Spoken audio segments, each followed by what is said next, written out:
नमस्ते दोस्तों। आज मैं आपको लेकर चल रहा हूँ राजस्थान के उस गांव में जिसके बारे में कहा जाता है कि वह एक ही रात में गायब हो गया था। हाँ दोस्तों, ये कहानी है कुलधरा की। एक ऐसा गांव जो आज खंडरों में बदल चुका है, लेकिन जिसकी यादें आज भी थार के रेगिस्तान की हर रेत में दबी हुई है। जब हवा चलती है तो लगता है जैसे दीवारें कुछ कहना चाहती है, जैसे कोई बीती हुई कहानी फिर से जिंदा हो रही है। ये कहानी हमें सैकड़ों साल पीछे ले जाती है। उस समय कुलधरा कोई उजड़ा हुआ गांव नहीं था। एक खुशहाल, शांत और आत्मसम्मान से भरा हुआ गांव था। यहाँ पालीवाल ब्राह्मण रहते थे। ये लोग मेहनती, ईमानदार और एक दूसरे का सम्मान करने वाले लोग थे। उन्होंने रेगिस्तान में भी खेती करना सीख लिया था। पानी का सही उपयोग, मेहनत और आपसी एकता, यही उनकी ताकत थी। कुलधरा की गलियां साफ सुथरी, घर मिट्टी और पत्थर के बने होते थे, लेकिन उनमें अपनापन भरा रह होता था। सुबह होते ही सूरज की पहली किरण के साथ जीवन जग उठता। महिलाएं कुओं की तरफ जाती, सिर पर घड़े, चेहरे पर मुस्कान। बच्चे नंगे पांव गलियों में दौड़ते, पुरुष खेतों की ओर निकल जाते, और शाम होते होते पूरा गांव चौपाल पर इकट्ठा हो जाता। इसी गांव में रहते थे देवदत्त, उम्र में बड़े, अनुभव में सबसे आगे। वह सिर्फ एक व्यक्ति नहीं, बल्कि गांव की आवाज थे। कोई झगड़ा हो, कोई फैसला लेना हो, सब पहले देवदत्त के पास आते। उनकी बातों में शक्ति नहीं, समझदारी होती थी। वह कहते थे, गांव तब तक सुरक्षित है जब तक उसकी इज्जत सुरक्षित है। सब कुछ ठीक चल रहा था, लोग अपने जीवन में संतुष्ट थे। लेकिन कहते हैं ना, जब कुछ अच्छा चल रहा हो तभी कोई ऐसी घटना घटती है जो पूरे इतिहास को बदल देती है। कुलधरा की एक पालीवाल लड़की थी। उसका नाम आज कोई नहीं जानता, लेकिन उसकी सादगी आज भी इस कहानी की आत्मा है।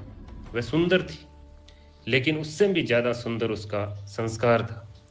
पूरा गांव उसे अपनी बेटी की तरह मानता।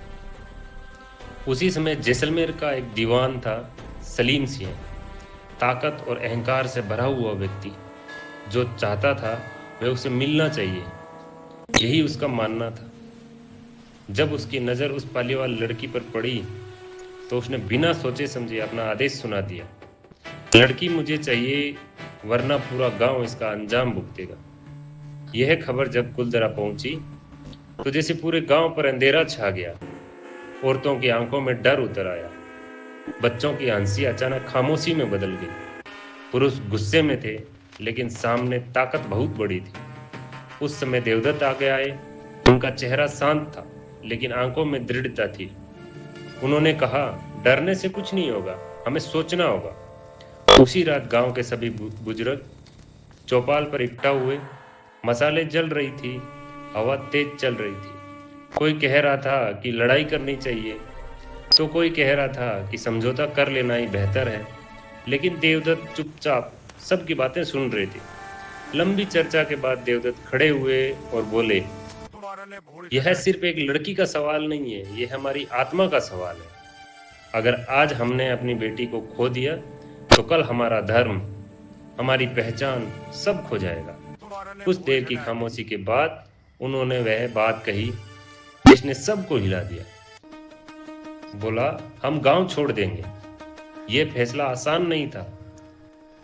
यह अपने घर, अपनी मिट्टी, अपने मंदिर, अपनी यादों को छोड़ने जैसा था।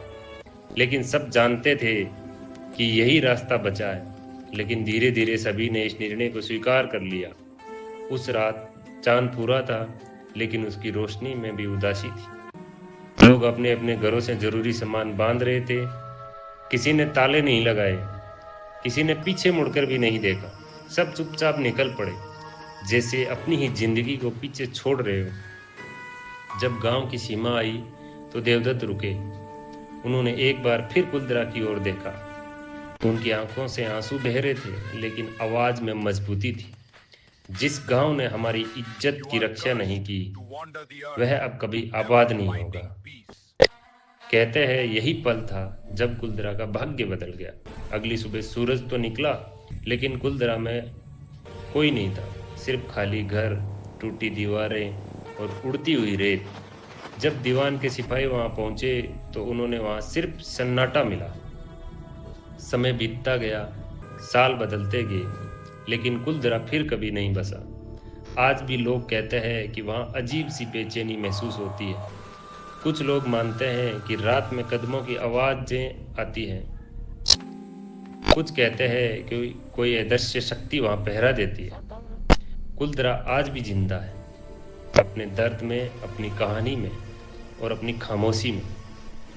अगर आपको कुलधरा की रहस्यमय कहानी पसंद आई हो तो लाइक करें, शेयर करें, चैनल को सब्सक्राइब करना ना भूलें, कमेंट करके ज़रूर बताएं कहानी आपको कैसी लगी। थैंक यू दोस्तों, अगली कहानी में फिर मिलेंगे।